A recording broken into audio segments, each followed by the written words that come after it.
दोस्तों स्टडी 91 के YouTube channel में आप सभी का बहुत बहुत स्वागत है। दोस्तों आज आप सभी के समक्ष में हिंदी में एक नए टॉपिक को लेकर हाजिर हूं, जिसमें आज हम चर्चा करेंगे पत्र लेखन के बारे में। जी हां दोस्तों, आज हमारा 45वां दिन है और आज की क्लास में पत्र लेखन के बहुत ही अच्छे अच्छे सवालों को लेकर चर्चा करने वाले हैं। तो चलिए देखते हैं कि आपकी तैयारी इस चैप्टर पर कितनी बेहतर हो पाई। एक बात और कहना चाहूंगा, स्टडी 91 के प्लेटफॉर्म से बहुत सारे बैच के लिए ऑफर आ रहे हैं दोस्तों आप सभी के समक्ष, जिसमें आप अलग अलग विषय के फाउंडेशन बैच ज्वाइन कर सकते हैं। जी हाँ दोस्तों, जिस तरह से हिंदी इंडिविजुअल का बैच आपने देखा होगा, अगर आपने ज्वाइन किया होगा तो आपको बखूबी इसके बारे में पता होगा। उसी तरह से अलग अलग विषय के लिए फाउंडेशन बैच बनाया जाए ना, जिसके बारे में इंक्वायरी आप यहां से कर सकते हैं।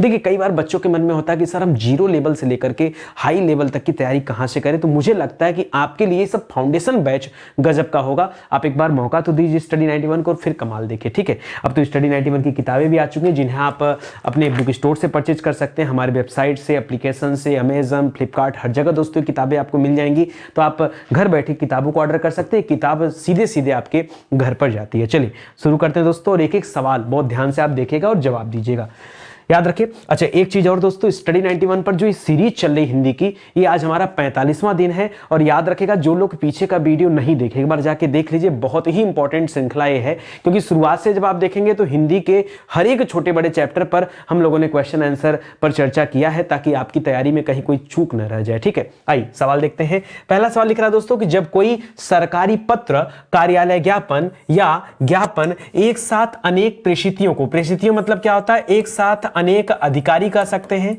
एक साथ, भाई कार्यालय है तो कार्यालय में अधिकारी हो सकते हैं, कि अनेक अधिकारियों को भेजा जा रहा है या अनेक कर्मचारियों को भेजा जा रहा है। ठीक है, अनेक कर्मचारियों को भेजा जा रहा है तो उसे हम क्या कहते हैं, उसे हम कहते हैं परिपत्र। क्या कहते हैं दोस्तों, उसे हम परिपत्र कहते हैं। क्या कहते हैं, ध्यान दीजिएगा, यहां पर क्या होता है, प्रेषक एक होता है। ठीक है, क्या होता है, प्रेषक तो एक होता है। ठीक है, एक होता है, प्रेषक एक होता है, लेकिन प्रेषितियां दोस्तों एक से ज्यादा होते हैं। ठीक है, प्रेषितियां यानी प्राप्त करने वाले, प्रेषितियां का मतलब क्या दोस्तों, प्रेषितियों से तात्पर्य क्या है, प्राप्त करने वालों से। ठीक है, प्राप्त करने वाला। मान लीजिए मैं एक शहर के डीएम की बात कर दूं। ठीक है, एक डीएम ने कुछ क्या किया, कोई सूचना, कोई ज्ञापन बनाया और उसे सेंड कर दिया, ढेर सारे लोगों को सेंड कर दिया, जैसे एसडीएम को सेंड कर दिया, एसपी को सेंड कर दिया, जो पुलिस विभाग में आला अधिकारी उनको सेंड कर दिया। तो ढेर सारे लोग के पास दोस्तों ये मैसेज पहुंच गए, सूचना पहुंच गई, उसे हम क्या कहते हैं, उसे हम कहते हैं परिपत्र। क्या कहते हैं दोस्तों, याद रखेगा, परिपत्र कहा जाता है, ध्यान रखेंगे। ठीक है,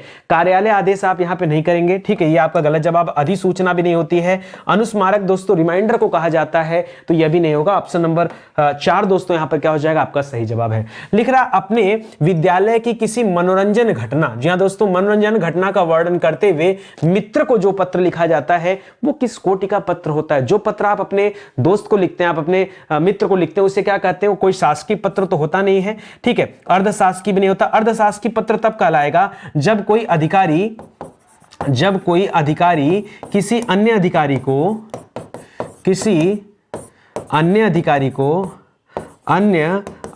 को क्या लिखता है दोस्तों, वह व्यक्तिगत पत्र लिखता है। ठीक है, व्यक्तिगत पत्र लिखता है, तब उसे हम क्या कहते हैं, तब उसे हम अर्धशासकीय कहते हैं। जब कोई एक अधिकारी किसी अन्य अधिकारी को कोई व्यक्तिगत पत्र लिखता है, तब उसे अर्धशासकीय कहा जाता है। यहां पे शासकीय अर्धशासकीय नहीं होगा, व्यावसायिक भी नहीं होगा। व्यावसायिक दोस्तों जो बिजनेस से संबंधित लेटर होते हैं दोस्तों, उसको व्यावसायिक कहा जाता है। यहां पर हो जाएगा व्यक्तिक। व्यक्तिक का तात्पर्य क्या दोस्तों, व्यक्तिक का तात्पर्य होता है पर्सनल। क्या होता है दोस्तों, पर्सनल होता है, आपका पर्सनल मैटर है कि अपने मित्र को पत्र लिखते हैं, अपने रिश्तेदार को पत्र लिखते हैं, अपनी गर्लफ्रेंड को पत्र लिखते हैं, कोई गर्लफ्रेंड अपनी बॉयफ्रेंड को पत्र लिखती है। इस तरह की चीजें यहां पर आ जाएंगे, व्यक्तिक पत्र के अंतर्गत होता है। याद रखेगा, तो सही उत्तर क्या हो जाएगा, ऑप्शन नंबर 3 इस सवाल का सही जवाब हो जाएगा। आगे बढ़िए, लिख रहा है, पत्र के संबंध में निम्नलिखित में से किसको अभिवादन कहते हैं। जी हां दोस्तों, पत्र के संबंध में अभिवादन किसे कहा जाता है। देखिए अगर मैं कहूं मैं आपका अभिवादन करता हूं, अभिवादन का तात्पर्य क्या है, अभिवादन का तात्पर्य पिता पुत्र से तो है नहीं, या प्रिय पुत्र से भी नहीं है।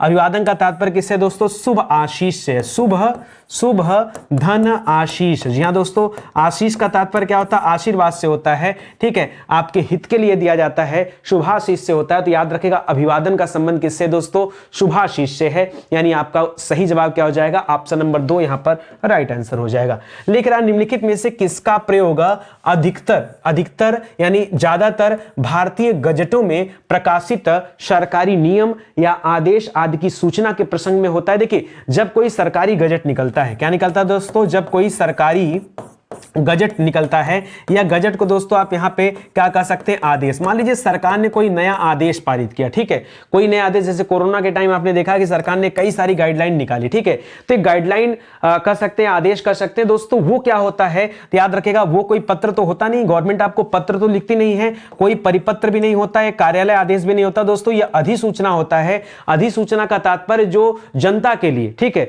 जो सामान्यतः सभी के लिए जारी किया जाता है। अगर वो आपकी गलती है कि आपने उसे नहीं पढ़ा, वो सरकार जारी करती है गजट के रूप में, पेपर के माध्यम से या सोशल मीडिया के माध्यम से, कैसे भी जारी कर सकती है, ताकि वो न्यूज या वो सूचना सब तक पहुंच जाए, वो सभी के लिए होती है, तो उसे हम अधिसूचना कहते हैं, ठीक है। या जब कोई नियम आता है, जब कोई कानून बनता है, ठीक है, तो उसे हम क्या कहते हैं, वो अधिसूचना के तहत दोस्तों गवर्नमेंट आपको बताती है कि भाई आज के बाद से ये नियम माने जाएंगे, ठीक है। तो याद रखेगा, इस सवाल का जो सही जवाब है क्या है दोस्तों, अधिसूचना हो जाएगा सही जवाब। ऑप्शन नंबर 3 आपका सही उत्तर है। लिख रहा है निम्नलिखित में से किसके अंतर्गत नियुक्ति, जी हां दोस्तों, नियुक्ति या छुट्टियों की स्वीकृति तथा पद वृद्धि, पद वृद्धि मतलब प्रमोशन की बात कर रहा है, आदि की सूचनाएं दी जाती हैं। ये सारी सूचना किससे दिया जाता है, देखिए किसी को नियुक्ति देना है तो उसके लिए दोस्तों अब कह रहा है कि पत्र के द्वारा होगा या परिपत्र के द्वारा होगा। देखिए पीछे हमने परिपत्र पढ़ा, परिपत्र में क्या होता है दोस्तों, याद रखेगा, प्रेषक एक होता है, ये समझाया आपको ना, प्रेषक क्या होता है, एक होता है, और यहां पर प्रेषितियां कितने होते हैं दोस्तों, तो प्रेषितियां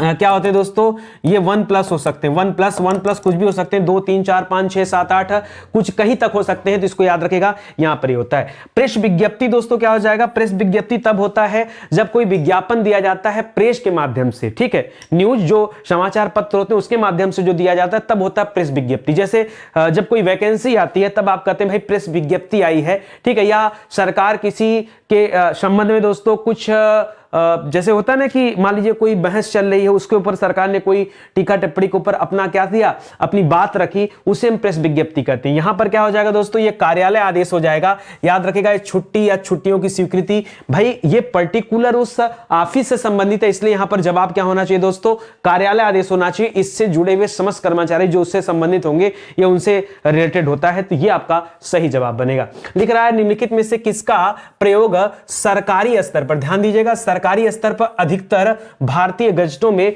प्रकाशित सरकारी नियम, आदेश और इन सब की संबंध में होता है दोस्तों। देखिए जैसे ही आपके समक्ष कह दे कि सरकारी स्तर पर सरकारी गजट की जैसी बात करें, आंख मूंदकर सिर्फ एक ही जवाब दीजिएगा, वो है अधिसूचना। क्या है, जहां कहीं भी सरकारी गजट की बात कर ले, एकदम इस पॉइंट को पकड़ लीजिए, ठीक है, इसको एकदम पकड़ लीजिए। कहीं भी आपको सरकारी गजट दिखे या फिर कहे कि सरकारी गजट के माध्यम से कोई नियम, कानून, कोई सूचना पब्लिक को दिया जा रहा है, भैया उसे हम क्या कहते हैं, उसे हम अधिसूचना कहते हैं। याद रखेगा भाई, कार्यालय आदेश तो एक कार्यालय तक सीमित है ना, तो ये तो आप अपना उत्तर कर नहीं सकते हैं। याद रखेगा, अधिसूचना पब्लिक तक होता है, ठीक है, अधिसूचना कहां तक होता है दोस्तों, पब्लिक तक होता है, इसीलिए हम इसे कर रहे हैं, ठीक है। परिपत्र से भी कोई मतलब नहीं, परिपत्र में तो एक कार्यालय का या फिर एक व्यक्ति अनेक परिस्थितियों को अपना मैसेज देता है, वो हो जाएगा, ठीक है। तो यहां पर आपका जवाब क्या होगा, याद रखेगा, अधिसूचना जो है आपका सही जवाब होगा। आगे पढ़िए, लिख रहा है कक्षा 10 के छात्र ने अपना अनुपस्थिति दंड माफ करने के लिए, देखिए क्लास में उपस्थित हुआ नहीं कक्षा में, तो अनुपस्थित हो गया, अनुपस्थित होने के बाद क्या लगाया गया, उसके ऊपर दंड लगाया गया। यानी आप जानते होंगे स्कूल टाइम में हम लोगों को ऊपर फाइन लगता था, हाँ, कि अगर आप स्कूल नहीं आएंगे तो 5 रुपए 10 रुपए आपको फाइन देना पड़ेगा। तो लिख रहा दंड माफी के लिए प्रधानाध्यापक को एक पत्र लिखा, उसका यह पत्र किस वर्ग में आएगा, ठीक है, कारण निमंत्रण पत्र, कोई निमंत्रण तो दे नहीं रहा है, ठीक है, और व्यापारिक कोई व्यापार तो कर नहीं रहा है, कोई व्यवसाय तो है नहीं, याद रखेगा एप्लीकेशन है, ठीक है। आवेदन पत्र को ही हम क्या कहते हैं दोस्तों, इसी को एप्लीकेशन कहते हैं। क्या कहते हैं, आवेदन पत्र को ही क्या कहते हैं, एप्लीकेशन कहते हैं। ये एप्लीकेशन बच्चा दे रहा है, या तो छुट्टी के लिए एप्लीकेशन दे रहा है, या उसमें जो छुट्टी के लिए दंड जो लगा है उसकी माफी के लिए दे रहा है, या किसी भी चीज के लिए अगर प्रधानाध्यापक को कोई पत्र लिखा जाता तो क्या कहलाता है, याद रखेगा, उसे आवेदन पत्र कहा जाता है। कि वो आवेदन कर रहा है, उसे प्रधानाध्यापक क्या कर सकते हैं, स्वीकृति भी दे सकते हैं या फिर उसे अमान्य भी कर सकते हैं, दोनों उनके ऊपर होता है, ठीक है। तो इस सवाल में उत्तर क्या हो जाएगा, ऑप्शन नंबर 2 आपका सही जवाब हो जाएगा। लिख रहा कार्यालय आदेश में, जी हां दोस्तों, कार्यालय आदेश में अधिकारी का हस्ताक्षर दोस्तों एक किस स्थान पर आएगा। मान लीजिए एक बड़ा सा कोई कार्यालय आदेश यहां तैयार किया गया, यहां पर कार्यालय का नाम और यहां पर तिथि लिखने के बाद दोस्तों यहां पर कार्यालय से संबंधित जो भी मैसेज हो जाते हैं, मैसेज लिख दिए जाते हैं। इसके बाद की कहानी पूछ रहा दोस्तों कि बताइए हस्ताक्षर किस साइड होता है, ठीक है। आप कहां हस्ताक्षर देखते हैं, यहीं पे देखते हैं, देखिए यहां दिखता है हस्ताक्षर, ठीक है। तो याद रखेगा कौन सा साइड है, अगर आप ऐसे देखेंगे तो ये इसका दाहिना साइड है दोस्तों, तो याद रखेगा नीचे दाहिने तरफ दोस्तों क्या होता है, हस्ताक्षर होता है, याद रखेंगे, ठीक है।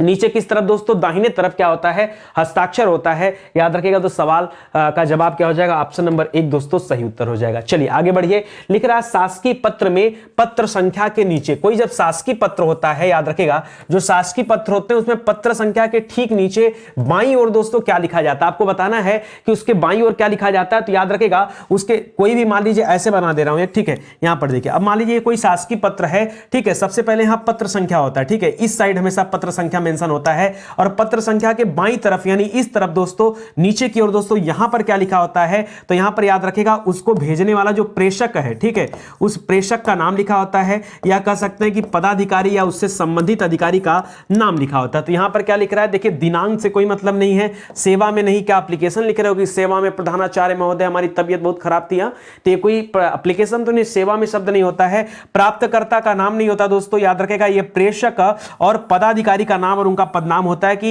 इस कार्यालय आदेश को या इस शासकीय पत्र में किसके आदेश के बारे में बताया गया, किसने आदेश दिया, ये उसका शुरुआत में नाम होता है, ठीक है, और बाद में फिर मैसेज होता है, ठीक है, लास्ट में जिनको दिया जाता है उनका भी नाम छपा होता है यहां पर, ठीक है, और एक तरफ सिग्नेचर होता है, ठीक है। तो याद रखेगा यहां पर ऑप्शन नंबर 4 क्या हो जाएगा, इस सवाल के लिए, इस 9वें नंबर के सवाल के लिए क्या हो जाएगा दोस्तों, आपका सही जवाब हो जाएगा। चलिए आगे बढ़ते हैं, अगला उत्तर देखिए। लिखना निम्नलिखित पत्रों में अभिनिवेदन, ठीक है, अभिनिवेदन के रूप में लिखा जा सकता है, ठीक है। देखिए अभिनिवेदन के रूप में हम क्या करते हैं दोस्तों, किसी भी पत्र में क्या लिखते हैं, आपका तो लिखते नहीं है, क्या लिखते हैं दोस्तों, भवदीय लिखा जाता है, ठीक है, क्या लिखा जाता है, भवदीय, शुभेच्छु नहीं दोस्तों या शुभचिंतक नहीं, याद रखिएगा भवदीय शब्द लिखते हैं। तो बहुत आसान सा सवाल है, ठीक है। तो यहां पर उत्तर क्या हो जाएगा दोस्तों, ऑप्शन नंबर 2 आपका सही जवाब हो जाएगा। करा वह लेख जिसमें किसी मुद्दे के प्रति, जी हां दोस्तों, जिसमें किसी मुद्दे के प्रति समाचार पत्र की अपनी राय प्रकट होती है। जी हां दोस्तों, कई बार आपने ऐसा लेख देखा होगा जहां किसी एक मुद्दे के प्रति क्या होता है दोस्तों, समाचार में अपनी अपनी राय दिया जाता है दोस्तों, इसे क्या कहते हैं, तो आप उस वाले पेज का, पूरे न्यूज़पेपर में उस पेज को हम एक नाम देते हैं कि भैया ये संपादकीय है।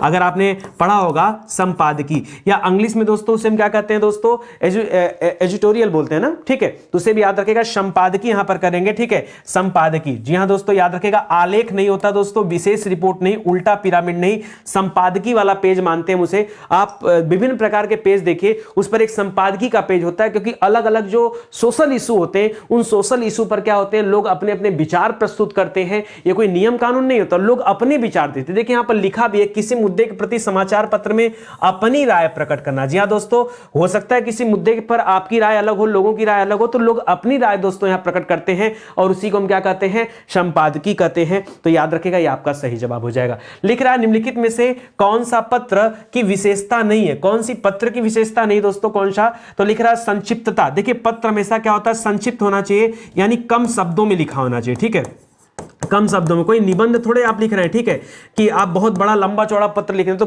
पत्र अगर संक्षिप्त रूप में लिखा गया है, यानी कम शब्दों में आप अपनी बातों को रख देते तो बहुत अच्छी बात है, ये पत्र की विशेषता है। दूसरा प्रेषक, प्रेषक मतलब भेजने वाला, प्रेषक का मतलब क्या है, भेजने वाला, यह भी आवश्यक है दोस्तों। अगर आपको यही नहीं पता है कि पत्र भेजा किसने, तो उस पत्र का कोई मतलब भी नहीं है, ठीक है। तीसरा है दोस्तों क्रमबद्धता। देखिए पत्र में क्या होना चाहिए, एक सीक्वेंस होना चाहिए, भाई भेजने वाला कौन है, किसके लिए लिखा गया, क्या विषय है, सारी चीजें मेंशन होनी चाहिए। तो क्रमबद्धता भी क्या है दोस्तों, यह भी एक इसकी क्या है, विशेषता है, ठीक है। लेकिन अच्छा, क्रमबद्धता और क्या दे दिया दोस्तों, विनयशीलता, विनयशीलता भी होनी चाहिए। अच्छा, ये तो चारों चीजें लग रही कि पत्र में होनी चाहिए। अब देखिए क्या पूछ रहा है दोस्तों कि कौन सी विशेषता नहीं है। देखो एक प्रकार से देखोगे तो चारों चीजें बेहतर है, कोई दिक्कत की बात नहीं है, लेकिन याद रखिएगा कौन सी विशेषता नहीं है। तो दोस्तों विशेषता के रूप में आप प्रेषक को नहीं मान सकते। देखिए प्रेषक एक आवश्यक तथ्य जरूर हो सकता है कि भेजने वाला कौन है, प्राप्त करने वाला कौन है, लेकिन वो पत्र की विशेषता थोड़े है, वो पत्र की विशेषता नहीं, वो पत्र का अंग उसे आप कह सकते हैं, विशेषता में नहीं आएगा, ठीक है। तो याद रखिएगा ये विशेषता में नहीं आएगा, ये क्या हो जाएगा दोस्तों, ये पत्र के लिए आवश्यक अंग में आ सकता है। क्यों, क्योंकि प्रेषक का होना आवश्यक है और प्रेषिती का भी होना आवश्यक है, ठीक है, लेकिन विशेषता से इसका कोई लेना देना नहीं है, ठीक है। यहां विशेषता पूछा है तो एक पल के लिए आप यहां पर प्रेषक को टिक कर सकते हैं, आपका सही जवाब, बाकी को आप मत हटाएगा। विनयशीलता बहुत जरूरी है, ऐसा नहीं कि जो है आपने ऐसी भाषा का, अभद्र भाषा का प्रयोग किया तो पत्र की विशेषता ये नहीं होती है, ठीक है। पत्र में विनयशीलता होना चाहिए, क्रमबद्धता होना चाहिए, संक्षिप्तता होना चाहिए। हां प्रेषक इसका आवश्यक अंग हो सकता है, लेकिन यहां पर जो है ये इसकी विशेषता के अंतर्गत नहीं आता है। लिख रहा है निम्नलिखित में से कौन सा पत्र वैयक्तिक पत्र की श्रेणी में आएगा। वैयक्तिक पत्र दोस्तों किसे कहते हैं, जो पर्सनल होता है, ठीक है, जो क्या होता है दोस्तों, जो पर्सनल होता है दोस्तों, उसे हम वैयक्तिक पत्र की श्रेणी में रखते हैं। देखिए व्यापारिक नहीं, व्यापारिक तो ये व्यवसाय से संबंधित हो जाएगा, प्रार्थना पत्र भी नहीं होगा दोस्तों, एप्लीकेशन हो जाएगा, संपादक के नाम पर नहीं, जो मित्र वगैरह को, रिश्तेदार वगैरह को, अपने मम्मी पापा को, अपनी गर्लफ्रेंड को, बॉयफ्रेंड को, किसी को आप पत्र लिखते हैं, यह आपका पर्सनल मैटर है, इसे हम वैयक्तिक पत्र कहते हैं। तो याद रखेगा यहां पर आपका सही जवाब क्या हो जाएगा, ऑप्शन नंबर 3 आपका राइट आंसर हो जाएगा। लिख रहा है एक विद्यार्थी को अपने स्कूल के प्रधानाचार्य को अभिनिवेदन में क्या लिखना चाहिए। ठीक है, मान लीजिए आप अपने प्रधानाचार्य को पत्र लिख रहे हैं तो क्या लिखेंगे, आपका लिखेंगे गलत, खाली भवदी लिखेंगे नहीं, आपका आज्ञाकारी शिक्षक, सेवक नहीं दोस्तों, विद्यार्थी हमेशा क्या होता है, गुरु का शिष्य होता है, इसलिए एक बेहतर जो शब्द है दोस्तों ऑप्शन नंबर 3 है। आपने कई बार एप्लीकेशन लिखा भी होगा और आप इसके बारे में जानते भी होंगे, आप बढ़िया से लिखते हैं आपका आज्ञाकारी फलाना फलाना, हमारी क्लास कौन सा है, रोल नंबर कौन सा, यही चीजें आप मेंशन करते हैं तो यहां पर क्या हो जाएगा, इस सवाल का सही जवाब ऑप्शन नंबर 3 हो जाएगा, याद रखेगा। ठीक है, चलिए आगे बढ़ते हैं दोस्तों। लिख रहा निम्नलिखित निम्न में से कौन सा कार्यालयी प्रारूप नहीं है। ठीक है, कार्यालयी प्रारूप कौन सा नहीं दोस्तों, लिख रहा है सरकारी पत्र। देखिए कार्यालय में सरकारी पत्र तो होगा नहीं, क्योंकि अगर कार्यालय का तात्पर्य क्या है बताइए, कार्यालय का तात्पर्य ऑफिस से है। ठीक है, तो ये बताइए ऑफिस से रिलेटेड तो ये सरकारी पत्र होते ही होंगे, बिल्कुल होते होंगे, ऑफिस से रिलेटेड ऑफिस आदेश भी होता है, आवेदन पत्र नहीं होता दोस्तों, आवेदन पत्र जो एप्लीकेशन होता है इसका संबंध दोस्तों यहां से नहीं होता है, अनुस्मारक होता है। अनुस्मारक देखिए रिमाइंडर को कहा जाता है, ठीक है, रिमाइंडर कहा जाता है। ठीक है, अनुस्मारक का मतलब होता है, देखिए जैसे कोई पत्र आपको आया, आपने किसी अधिकारी को पत्र लिखा और बदले में अब क्या, अब देखिए आपने किसी अधिकारी को पत्र लिखा तो अधिकारी को भी उस पत्र का जवाब देना चाहिए, लेकिन उस अधिकारी ने कोई जवाब नहीं दिया, तब आप दोबारा उसको याद दिलाने के लिए क्या लिखते हैं, अनुस्मारक लिखते हैं। ठीक है, इसलिए इसे स्मरण पत्र भी कहा जाता है। ठीक है, अनुस्मारक को क्या कहा जाता है, स्मरण पत्र भी कहा जाता है। एक रिमाइंडर लेटर होता है कि भाई हमने इसके पहले लिखा था, आपको चेताया था, आपने नहीं सुना। ठीक है, तो इसलिए होता है दोस्तों, फिलहाल यहां पर क्या हो जाएगा, आवेदन पत्र होगा जो आपका सही जवाब, इसे आप याद रखेंगे। ठीक है, चलिए आगे बढ़ते हैं। लिख रहा है जब एक अधिकारी दूसरे अधिकारी को व्यक्तिगत नाम से पत्र लिखता है, देखिए अभी मैंने पीछे आपको बताया था कि अगर एक अधिकारी दूसरे अधिकारी को पत्र लिखता है तब इसे क्या कहा जाता है, इसे अर्धशासकीय पत्र कहते हैं। क्या कहते हैं दोस्तों, इसे अर्धशासकीय पत्र कहते हैं। टिप्पणी नहीं कहिएगा और कार्यालय ज्ञापन भी नहीं होगा, शासकीय पत्र भी नहीं होगा, यह अर्धशासकीय पत्र है। जब एक अधिकारी किसी दूसरे अधिकारी को क्या लिखता है, कोई व्यक्तिगत पत्र लिखता है, तब उसे क्या कहते हैं दोस्तों, अर्धशासकीय पत्र कहा जाता है। ठीक है, लिख रहा है जब कोई सरकारी पत्र, ज्ञापन या कार्यालय ज्ञापन एक साथ अनेक परिस्थितियों को भेजा जाए, सब इसके पहले ही पढ़ाया था, पहला वाला सवाल हमारा ही शुरू हुआ था कि भाई कोई एक पत्र या ज्ञापन क्या किया जा रहा है, एक साथ अनेक लोगों को भेजा जा रहा है, तो उसे क्या कहते हैं, उसे हम परिपत्र कहते हैं। यहीं पे तो दोस्तों परिपत्र में आपने क्या पढ़ा था कि यहां पर प्रेषक की संख्या कितनी होती है, प्रेषक की संख्या 1 होती है, लेकिन प्रेषितियों की संख्या अनेक होती है। ठीक है, प्रेषितियों की संख्या कितनी होती है दोस्तों, तो याद रखेगा अनेक होती है। ठीक है, यानी एक से ज्यादा। ठीक है, तो याद रखेगा ये क्या कहलाता है दोस्तों, ये परिपत्र हो जाएगा इस सवाल का सही जवाब। ठीक है, चलिए आगे बढ़िए। लिख रहा है गंदगी की समस्या से पीड़ित मुहल्ले वासियों की ओर से नगर पालिका अध्यक्ष को लिखा गया पत्र, किससे पीड़ित हैं, गंदगी की समस्या से या बिजली की समस्या से या इस तरह का, भाई समाज है तो समाज में तमाम तरह की समस्याएं होती रहती, उसके लिए अगर आप संबंधित अधिकारी को पत्र लिखते हैं तो किस श्रेणी के अंतर्गत आएगा, क्या वो देखिए क्या वो प्रार्थना पत्र है। देखिए व्यापार तो कर नहीं रहे हैं, आवेदन नहीं कर रहे हैं, प्रार्थना और शिकायती में क्या बेस्ट मिलेगा, क्योंकि आप अपनी शिकायत लिख रहे हैं तो याद रखेगा शिकायती पत्र। अगर आप उनसे कुछ मांगना चाहते हैं, जैसे कई बार होता है कि आप अपने गांव के या शहर के अधिकारी से आप अपना निवास प्रमाण पत्र बनाना चाहते हैं, तो ऐसे में उनको शिकायत नहीं करना, तब आप उन्हें प्रार्थना पत्र लिखेंगे। क्या लिखेंगे, मान लीजिए आप चाहते हैं कि कुछ नया हो जाए वहां पर, ठीक है, कुछ सुंदरीकरण वगैरह हो जाए, तो आप प्रार्थना करेंगे, तब शिकायत नहीं करेंगे। बनी बनाई चीजें से नाली बेकार हो गई है, रोड टूट गया, तब उसे आप उसके लिए आप शिकायत कर सकते हैं, गंदगी है शिकायत कीजिए। ठीक है, तो मुद्दा आप समझ रहे होंगे, कब शिकायती पत्र लिखा जाता है, कब प्रार्थना पत्र लिखा जाता है, जब आपको निवेदन करना है किसी काम के लिए, काम निकालने के लिए भैया हाथ जोड़कर प्रार्थना पत्र।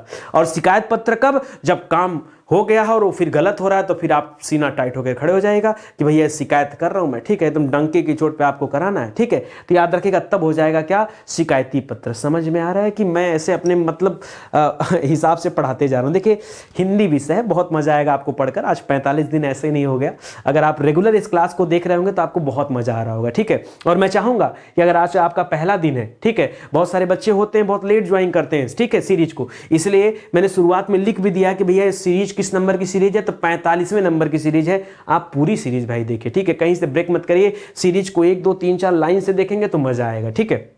चलिए आइए आगे देखते हैं दोस्तों। अगला सवाल देखिए, लिख रहा है मच्छरों के प्रकोप के संबंध में, देखिए मच्छरों के प्रकोप के संबंध में शिकायत पत्र लिखना हो तो आप किसे लिखेंगे? बताइए किसे लिखा जाए? लिख रहा है शिक्षा अधिकारी को लिखा जाए, अरे काहे उनको परेशान करो, प्रधानाचार्य को लिखा जाए? नहीं, अब प्रधानमंत्री देश विदेश की यात्रा करेंगे और देश विदेश के बारे में सोचेंगे कि मच्छर का प्रकोप देखेंगे, अरे इसके लिए स्वास्थ्य अधिकारी हैं, उनको आप पत्र लिखिए, ठीक है, माननीय स्वास्थ्य अधिकारी को पत्र लिखिए, भाई मच्छरों का प्रकोप बढ़ रहा है, इससे लोगों की तबियत खराब होगी, दिक्कत होगा, परेशानी होगा। ये ऑप्शन नंबर 1 दोस्तों यहां पर क्या हो जाएगा? सही जवाब हो जाएगा, याद रखेगा, ठीक है। चलिए लिख रहा अनुस्मारक के बारे में कौन सी बात गलत है? किसके बारे में? अनुस्मारक। अभी पीछे बताया दोस्तों कि अनुस्मारक कहा किसे जाता है? तो इसे रिमाइंडर को कहा जाता है। किसे कहा जाता है दोस्तों? रिमाइंडर को अनुस्मारक कहा जाता है, ठीक है। कह रहा कौन सा गलत है? लिख रहा अनुस्मारक में पूर्व पत्र का संदर्भ होता है। जाहिर सी बात है, आप याद दिलाते भैया देखिए एक पत्र हम आपको इसके पहले दे चुके हैं, तो पूर्व पत्र का संदर्भ भी दिया होता है, सही है, ठीक है। ये क्या है दोस्तों? ये आपका पूर्ण विराम यहां लगा दीजिए, सत्य है, ठीक है। लिख रहा है इसमें प्रतिलिपि देने का प्रावधान नहीं होता है।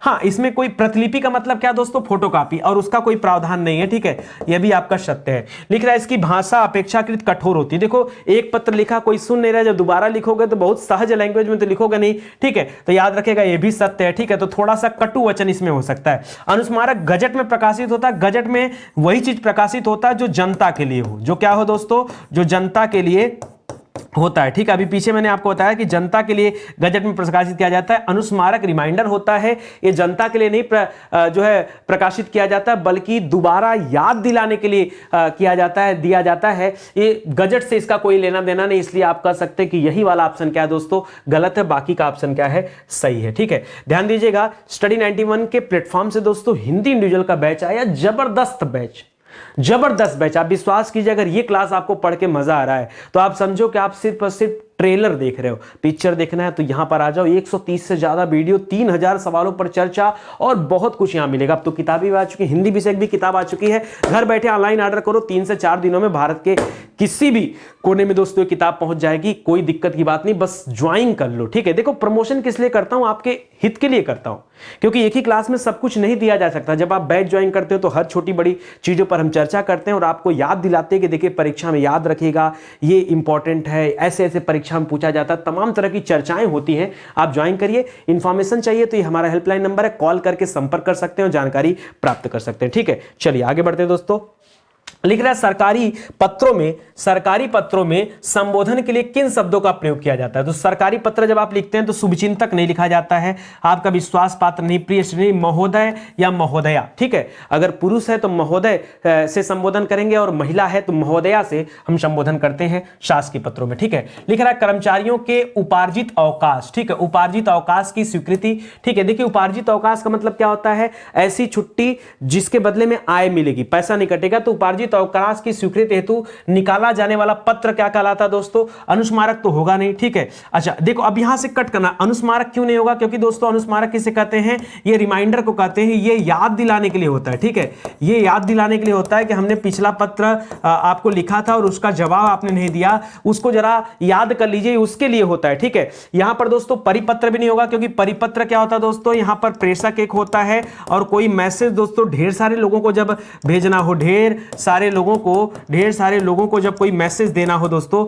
ऑफिस के, वो भी किसके दोस्तों? आपके ऑफिस से संबंधित, आपके विभाग से संबंधित लोगों को जब भेजना हो मैसेज, तब परिपत्र होता है। इसके लिए दोस्तों शासनादेश होता है, ठीक है। एक मिनट, कर्मचारियों के उपार्जित अवकाश की स्वीकृति हेतु निकाले जाने वाला पत्र क्या होता है? नहीं, शासनादेश भी मत करिए। शासनादेश कब होता है दोस्तों? जब कोई ऐसा आदेश हो जो एक तरह से कह सकते हैं जनता और अधिकारी दोनों के लिए हो, ठीक है। एक तरह से जनता और अधिकारी सब उसके नियम कानून में आ जाए तब होते हैं। इसके लिए कार्यालय ज्ञापन दे सकते हैं, कार्यालय को आप ज्ञापन दे सकते हैं, तब ये हो जाएगा दोस्तों। ऑप्शन नंबर 4 कर लीजिएगा, मुझे ऐसा लग रहा है, ठीक है, तो इसे याद रखिएगा, ठीक है। कहीं कहीं पर दोस्तों इसे हमें गवर्नमेंट ऑर्डर भी मिलता है, इंग्लिश में नाम, ठीक है,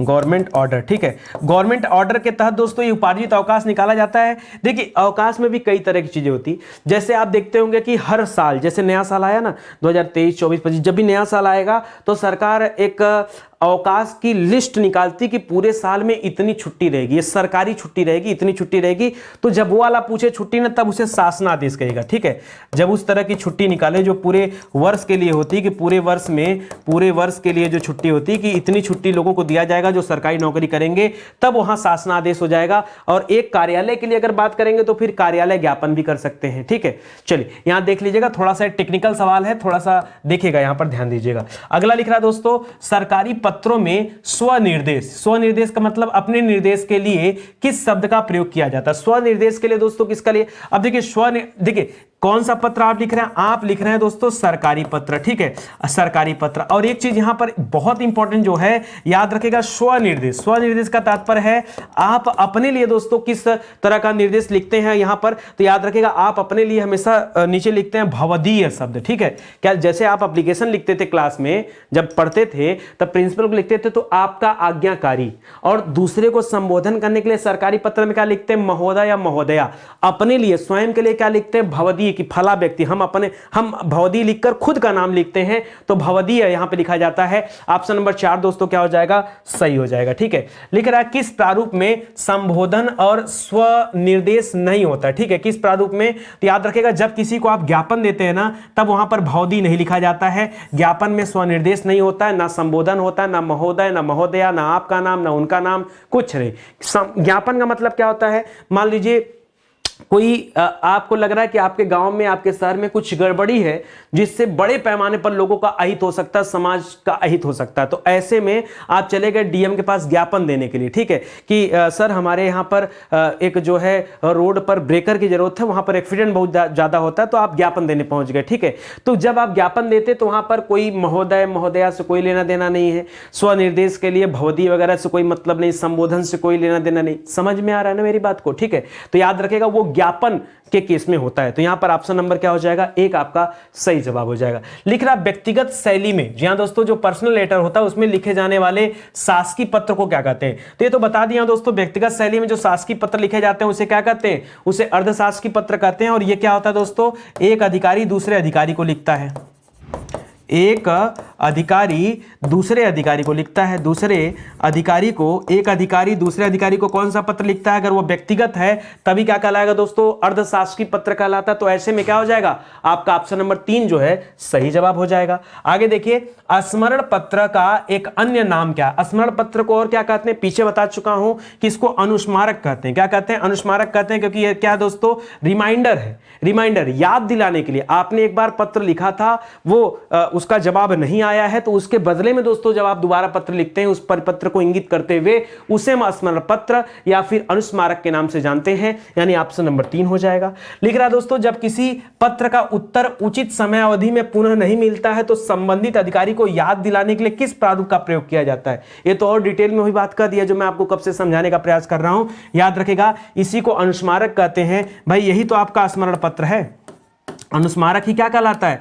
यही अनुस्मारक ही क्या कहलाता है? स्मरण पत्र कहलाता है। याद दिलाने के लिए आप करते हैं, रिमाइंडर के लिए होता है। ठीक है, तो ऑप्शन नंबर 2 हो जाएगा। लिख रहा है कि निम्न में से किस प्रारूप में पत्र की समाप्ति पर आदर सहित या फिर सादर, सादर का मतलब क्या होता है? देखिए, सादर का मतलब होता है सधन आदर, सधन आदर। सधन आदर का तात्पर्य क्या दोस्तों? आदर के साथ। जी हां दोस्तों, आदर के साथ। ठीक है, तो लिख रहा है दोस्तों, आदर के साथ जैसे शिष्टाचार युक्त शब्दों का प्रयोग किया जाता है, किसमें होता है? तो किस में लिखेंगे दोस्तों? तो लिख रहा है शासनादेश में होता है, कि पृष्ठांकन में होता है, कि संकल्प में होता है, या किस में होता है? ठीक है, तो याद रखें दोस्तों, ये होता है अर्धशासकीय पत्र में। ठीक है, किस में होता है? अर्धशासकीय पत्र में। क्यों? क्योंकि दोस्तों याद रखेगा, ये एक अधिकारी दूसरे अधिकारी को, एक अधिकारी दूसरे अधिकारी को पर्सनल मैसेज लिखता है। क्या लिखता है दोस्तों? दूसरे अधिकारी को व्यक्तिगत पत्र लिखता है। पढ़ें आप ना, व्यक्तिगत पत्र लिखता है। और व्यक्तिगत पत्र में ही दोस्तों ये सब आदर वादर लिखेंगे, शिष्टाचार वहीं पे दिखाया जाता है। बाकी शिष्टाचार कहां दिखाते हैं? बाकी जगह तो भौतिक का इस्तेमाल किया जाता है। ठीक है, तो वहां पर दोस्तों इसी वाले में आपको शिष्टाचार की जरूरत पड़ती है, और शिष्टाचार के आधार पर आप कुछ भी यहां पर मैसेज डालते हैं। ठीक है, तो यहां पर ऑप्शन नंबर 4 हो जाएगा। लिख रहा अर्ध शासकीय पत्र में प्रेषिती का नाम, प्रेषिती का नाम मतलब जिसको भेजा जा रहा है। प्रेषित और प्रेषिती 2 होते हैं। ठीक है, प्रेषक कौन होता है दोस्तों? याद रखेगा, प्रेषक भेजने वाला होता है। ठीक है, ये क्या होता है दोस्तों, प्रेषक किसे कहते हैं, भेजने वाला क्या होता है, प्रेषक होता है। और प्रेषिती कौन होता है, प्राप्त करने वाला। प्रेषिती किसे कहते हैं दोस्तों, तो प्रेषिती कहा जाता है प्राप्त करने वाले को, प्राप्त करने वाला। अब पढ़िए क्या लिखा है, लिख रहा अर्धशासकीय पत्र में प्रेषिती का नाम, पद और पता, ये दोस्तों कहां लिखा जाता है, तो ये हमेशा कहां लिखा जाता है दोस्तों, नीचे बाईं तरफ। कहां लिखा जाता है, याद रखेगा, नीचे बाईं तरफ दोस्तों। इसके बारे में दोस्तों मैसेज होता है, ये आप याद रखेंगे, ठीक है। ये और अर्धशासकीय पत्र की बात कर रहा, मतलब एक अधिकारी जो दूसरे अधिकारी को लिखता है, उसी वाले केस में नीचे की तरफ लिखा होता है। लिख रहा सरकारी पत्र में विषय का उल्लेख कहां किया जाता है। जी हाँ दोस्तों, जब आप कोई सरकारी पत्र लिखते हैं तो आप हमेशा वहां पर विषय इंगित करते हैं, और ये विषय कहां पर होता है दोस्तों, तो जहां पर आप महोदय या महोदया लिखते हैं, महोदय जहां पर आप महोदय या फिर क्या लिखते हैं, महोदया लिखते हैं, संबोधन जहां पर करते हैं, महोदय महोदया क्या है, संबोधन है, ठीक है, ये संबोधन है। और संबोधन के ठीक पहले दोस्तों आप विषय लिखते हैं, संबोधन के ठीक ऊपर ही आप कह सकते हैं कि यहां पर विषय होता है, किस बारे में कहा जा रहा है, ठीक है।